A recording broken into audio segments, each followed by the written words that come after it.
This reunion is for people who actually made something of their lives, not roadside food sellers. We were classmates. Why wasn't I even invited? Because you wouldn't belong in there anyway. Nobody here wants to hear about your little food business. Wow, is that really what you all think of me? Yes, and it's exactly why you weren't invited. In a few hours, you'll wish you had. What if I told you that the same people who smiled at your face every day in school were the ones laughing at you behind your back years later? That is exactly what happened to me. My name is Adana, and I want to tell you about the night everything changed. The night I walked into a room full of people who had written me off and showed them exactly who they had underestimated. But first, let me take you back to where the pain started. It was a Wednesday evening. I had just finished a long day at my restaurant in Port Harcourt. My feet were sore, my hair smelt of pepper and stockfish, and I was sitting in my small back office counting that day's sales when my phone buzzed. A WhatsApp message from Tina, a former classmate I had not spoken to in almost 3 years. The message was short. Adana, I am so sorry I sent this to you by mistake, but please just read it. She had attached a screenshot. It was a conversation from a reunion planning group chat called Gold Class 2025, a group I had not been added to, a group I did not even know existed. I enlarged it and began to read. Tina had asked the group, should we add Adana to the list? Then Funke replied, no, honestly, what is she going to talk about? The rest of us have real careers. She has been selling food by the roadside for years. She will just feel out of place. Rotimi typed next, exactly. Leave her. We are doing her a favor. It will just be awkward. Then Sade typed, agreed. She did not even finish university. We are professionals now. The energy will not match. And at the bottom of the screenshot, Tina herself had responded with a single thumbs up. The same Tina who just sent me a sorry message. I put the phone down on the desk. I did not move for a long time. Through the wall, I could hear my kitchen staff laughing and washing up for the night. The smell of egusi and crayfish was still thick in the air. The single bulb above my desk was flickering the way it always did after 9 p.m. And I just sat there in that flickering light, reading those words over and over again. Funke, Rotimi, Sade, people who sat in the same classroom with me for 6 years, people who borrowed my notes before exams, people who ate from my lunch when they forgot theirs. They had looked at my life and decided I was nothing. They had taken a vote on whether I was worth including, and the answer was no. I will not lie to you. It hurt. It hurt in a place that is difficult to explain. Not the kind of pain that makes you shout, the quiet kind, the kind that sits in your chest and makes it hard to breathe properly. But underneath that pain, something else was waking up inside me. Something patient, something that had been sleeping for a long time. And by the time that reunion night arrived, every single one of them would understand exactly what they had done. You need to understand who I was before everything changed, because the people in that group chat knew exactly who I was. They had not forgotten. They simply chose not to care. I was not an average student. I was the student, the one teachers used as an example, the one whose name appeared on the honor board every single term. When we wrote exams, I was usually the first to finish and the last one anyone expected to get anything wrong. My father was not a rich man. He worked as a civil servant his entire life, careful with every naira, stretching his salary across school fees and house rent and daily food. But he had one belief that he never compromised on, and that was education. He used to sit with me at our dining table every evening and say, Adana, use your head. That is the one thing nobody can take from you. I carried those words everywhere. When I gained admission to study medicine at the University of Port Harcourt, my father did not sleep that night. I heard him pacing the corridor at 2 in the morning, and when I came out to check on him, he was just standing there in the dark with the biggest smile I had ever seen on his face. My daughter the doctor, he said, my daughter the doctor. He kept repeating it like he could not believe it was real. I started university with everything inside me burning bright. I loved the lectures. I loved the library. I loved the feeling of being somewhere that finally matched my ambition. I was not the most popular student, but I was focused and I was building something. Then, in my second year, my father collapsed at his office. The diagnosis came 3 days later. Kidney disease, serious and advanced, the kind that required dialysis regularly and medication that cost more each month than my mother made from her small trading business. The doctors spoke in careful voices and gave us a long list of things that needed to happen, an even longer list of what those things would cost. My mother sat in that hospital corridor and looked at me with eyes that did not know where to turn. I was the eldest. I was the one who was supposed to be the answer. I told my father I was taking a short break from school, just a few months, just until we got things under control. He held my hand and told me not to do it, said he would manage, said God would provide. His voice was steady, but his eyes were afraid. I had already seen the bills. I submitted my deferral form the following Monday. A few months became a year. A year became 2. The medical bills kept coming. My younger ones needed school fees. The rent was overdue. I had to do something fast and practical, something that could bring in money every single day. So, I started selling food. A small table near the motor park in Romiola, jollof rice, fried plantain, pepper soup on weekends. I woke up at 4:30 a.m. to start cooking. I stood in the open sun and rain with a wooden ladle in my hand, serving plate after plate, smiling at customers, going home exhausted, sleeping a few hours, and starting again the next day. I was 22 years old. And somewhere across town, Funke was finishing her accounting degree, Rotimi was posting photos at his law school orientation, Sade was uploading pictures in her hospital internship uniform with proud captions about following her dreams. And me, I was standing over a pot of stew at 5 in the morning, trying to figure out how to make the gas last 3 more days because I could not afford a refill until Friday. Nobody saw me fighting. They only saw a girl who had fallen behind, and they made up their minds about me based on that alone. Here is what none of them saw. While they were building careers with salaries and office titles, I was building something too. It did not look impressive from the outside. It did not come with a certificate or a LinkedIn announcement, but it was real and it was mine, and every single day I put everything I had into it. The food table near the motor park had a name. I called it Ada's Kitchen. I painted it on a piece of cardboard in black marker and tied it to the front of my table with a piece of string.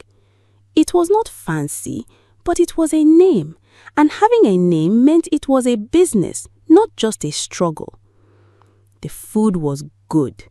I knew it was good because I cooked with everything my grandmother ever taught me. Real ingredients, slow heat, no shortcuts. I refused to buy frozen chicken when fresh was available. I refused to use fake seasoning to cover up bad produce. I cooked every morning like someone important was coming to eat, even on the days when only 3 customers showed up. And slowly, people started to notice. The bus drivers became regulars, then the market women, then the office workers from the buildings nearby who started crossing the road during lunch just to get a plate from me. They told their colleagues. The colleagues told their friends. Within 18 months, my small table could not contain the demand. I moved into a shop. It was tiny, barely enough room for 6 plastic chairs and a counter, but it had 4 walls and a roof and an address. I treated it like a 5-star restaurant. I kept it clean, I showed up on time, I learned every regular customer's name and remembered their usual order. My father was still on dialysis. I was still running from hospital to kitchen to market and back again, 7 days a week. Some nights I cried in my car from sheer exhaustion. Some mornings I looked at myself in the mirror and did not recognize the woman staring at me because she looked so tired. But I did not stop. Then one afternoon, a man named Mr. Peter Side walked into my shop. He was a quiet, well-dressed man who ate my ofelnugbo and gari without saying a word for 20 minutes. When he finished, he called me over and asked who taught me to cook like that. I told him my grandmother. He nodded, reached into his breast pocket and handed me his card. He was a food business consultant. He had spent over 15 years helping small restaurants grow into something bigger. He told me I had a rare combination of product quality and customer loyalty and that I was leaving serious money on the table by staying small. He offered to work with me for 6 months at a reduced fee because, as he put it, I would rather invest in someone who is already working this hard than spend time trying to motivate someone who is not. That conversation changed the direction of everything. With his guidance, I restructured my pricing, registered my business properly, opened a simple social media page, and started packaging my pepper soup and stews for takeaway and delivery. A food blogger discovered my page in the 3rd month and wrote about Ada's kitchen in a way that made my phone ring for 4 days straight without stopping. I opened my 2nd branch the following year, then a 3rd. By the time Funke was posting her 4th job promotion on Facebook, I had a team of 23 staff across 3 locations. By the time Sade was sharing photos from her hospital consultant pinning ceremony, I had signed a deal to open 2 more branches in Abuja. I told nobody from my old life, not because I was hiding, but because I was not ready. My grandmother always said, "Don't announce the harvest while the yam is still in the ground." I was still farming, but the harvest was almost ready. This is so touching me, and I know it is touching you too. Please subscribe to this channel. Click that button and turn on your notification bell because what is about to happen at that reunion is something you do not want to miss. Stay with me. I gave myself 3 days after reading that screenshot before I did anything. I needed to think clearly. I have learnt over the years that the moves you make when pain is fresh are usually the ones you regret. So I let the hurt sit. I felt it fully. And then I looked at it from a distance and decided what I wanted to do. On the 3rd day, I called Tina. She picked up on the 2nd ring, her voice already full of apology before I could say a word. "Adana, I swear I didn't mean to send that to you. It was a mistake. I feel terrible." "Adana," I said quietly, "stop. I did not call to fight with you. I just need one thing." She went silent. "Adana, are you sure? After what they said about you?" "The details, Tina. And please, do not tell anyone I asked." She sent them within the hour. The reunion was on a Saturday evening.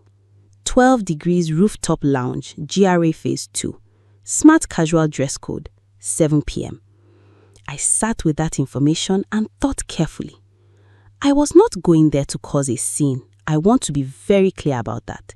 I have never been the type to shout or embarrass myself in public. I was going because I had earned the right to be in that room as much as any of them. I was going because the version of Adana they had discussed in that group chat, the failed girl, the one who never became anything, that version needed to be corrected. Not with words, with presence.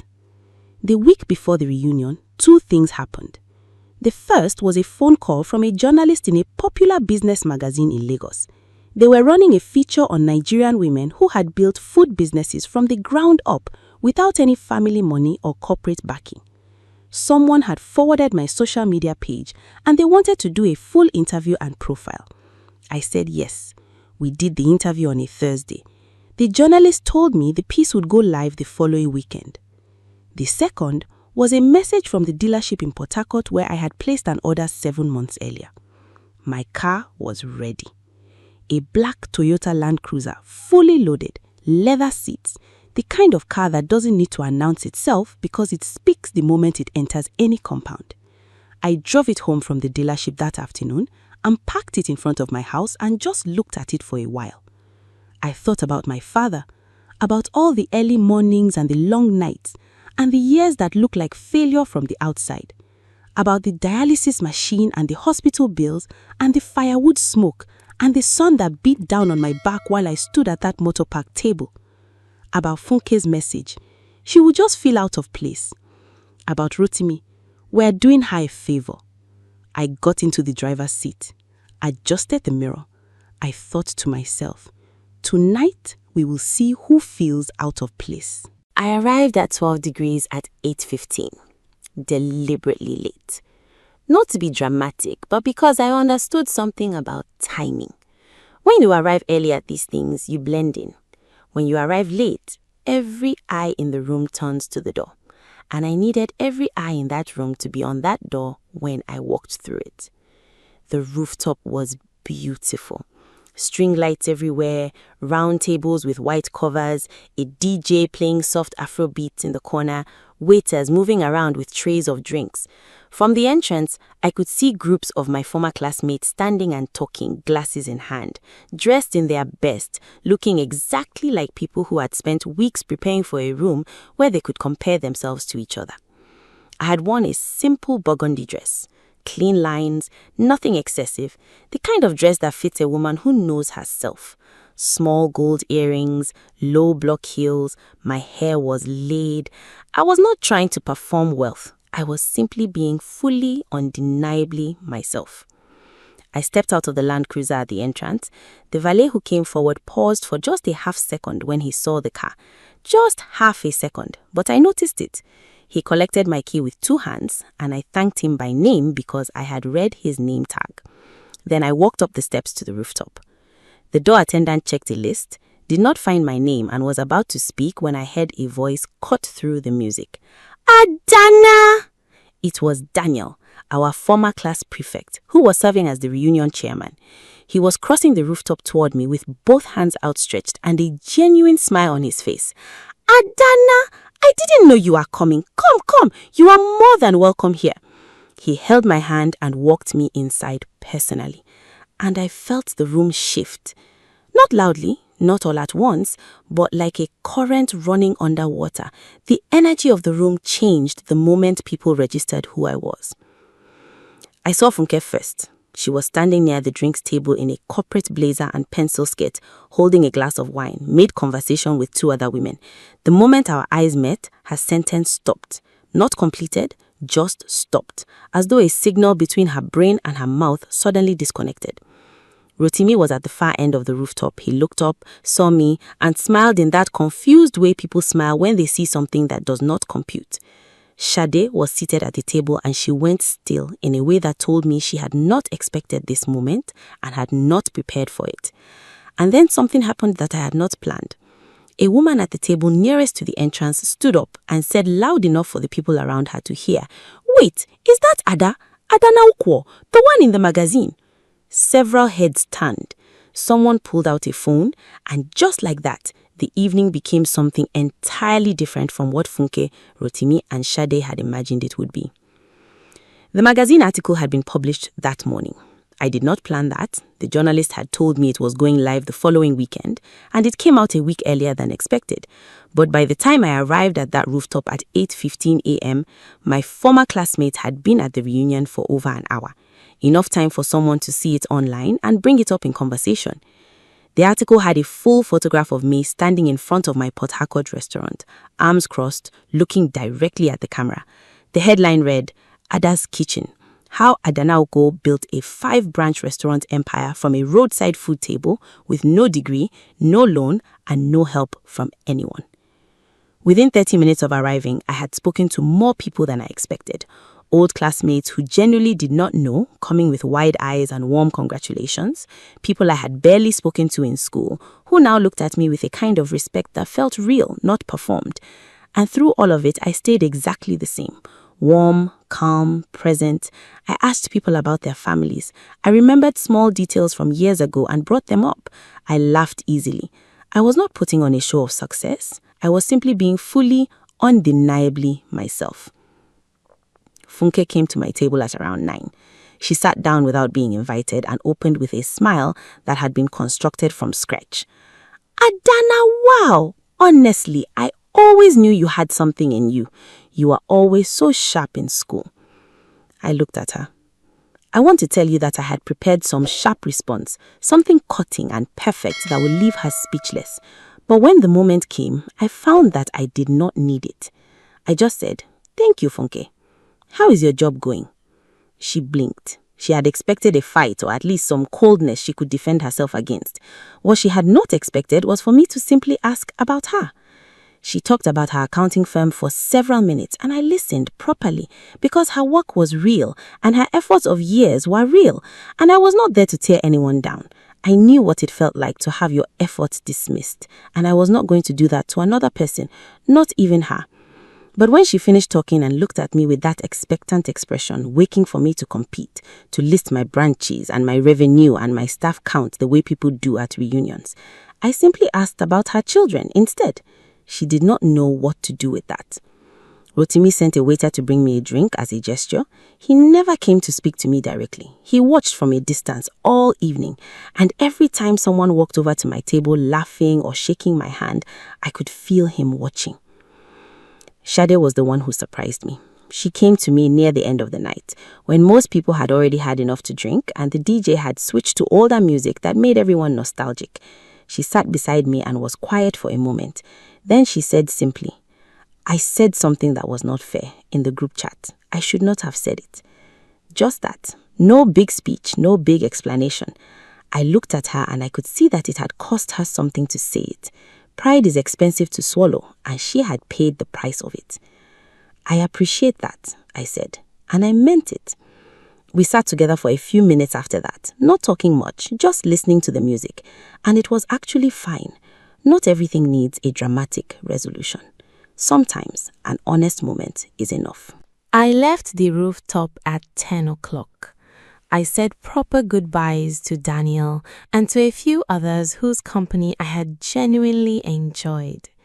I collected my key from the valet, tipped him well, and drove home through the quiet Port Harcourt night with my windows slightly down and the radio playing something low and sweet.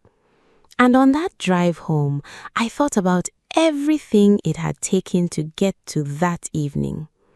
The 4:30 mornings at the motor park, the firewood smoke in my hair, the days when the rain came and soaked through my table covering and ruined the food, and I had to throw everything away and start again with almost nothing left. The night sitting beside my father's hospital bed, holding his hand while the dialysis machine hummed, and he told me he was proud of me even when I did not believe it yet. All of it, every painful, exhausting, invisible year of it, it had led me to that rooftop, to that moment, to that black Land Cruiser sitting in the car park while people who had written me off tried to figure out when exactly they had gotten the story so wrong. Here is what I want to leave with you today. There is a version of your life that the people around you have already decided on, based on where you are right now, based on what they can see, based on what you have not yet achieved. They have drawn their conclusions. Some of them have already had conversations about you, the way Funke and Rotimi and Sade had conversations about me. They are wrong. Not because they are evil people necessarily, but because they cannot see what you are building in the quiet. They cannot see the early mornings. They cannot see the stubborn decision to keep going when everything around you is saying stop. They cannot see the small progress that does not photograph well, but is laying a foundation that will hold serious weight. Your job is not to convince them. Your job is to keep building. Stay consistent when no one is watching. Stay disciplined when nothing is working yet. Stay honest in your process and patient with your timeline. Because the kind of success that is built slowly and quietly is the kind that lasts. And the kind that lasts is the kind that eventually speaks so loudly that nobody who ever doubted you will be able to pretend they did not hear it. The people who left your name off the list do not have the final word on your story. You do. If you enjoyed this story, then subscribe right now and turn on your notification bell. Every week, we bring you stories like this.